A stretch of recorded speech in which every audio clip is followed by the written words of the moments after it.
Ce n'est pas une démonstration de force, mais plutôt une confirmation de la victoire. Virginie Kulunemba arrive à Kalemi ce mardi, vêtue de sa qualité de présidente de l'Assemblée provinciale du Tanganyika. Je suis rentrée à Kalemi parce que j'étais partie à Kinshasa. Pas seulement moi, mais tout mon bureau, le bureau de l'Assemblée provinciale du Tanganyika, était invité au niveau de Kinshasa par la haute hiérarchie pour une consultation. Et après la consultation, la haute hiérarchie nous a retournés. C'est pourquoi nous sommes retournés dans le bureau et nous venons faire notre travail.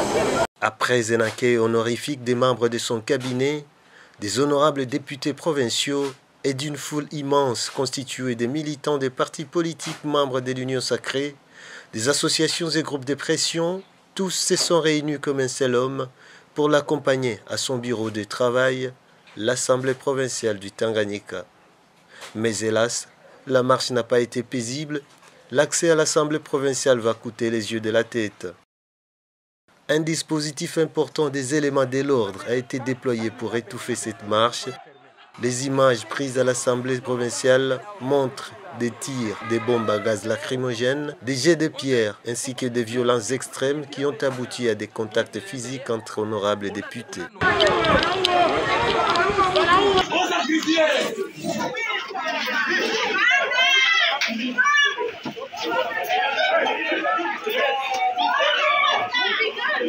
Le bilan a fait état de quelques blessés graves, mais pour l'instant, les autorités ne se sont pas prononcées.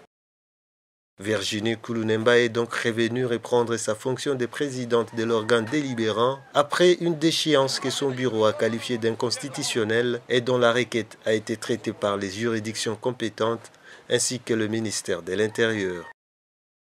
Dans sa correspondance signée quelques jours plus tôt, le vice-premier ministre de l'Intérieur a autorisé aux membres du bureau déchu de regagner leurs postes respectifs, mais hélas, un autre bureau était déjà installé et en fonction.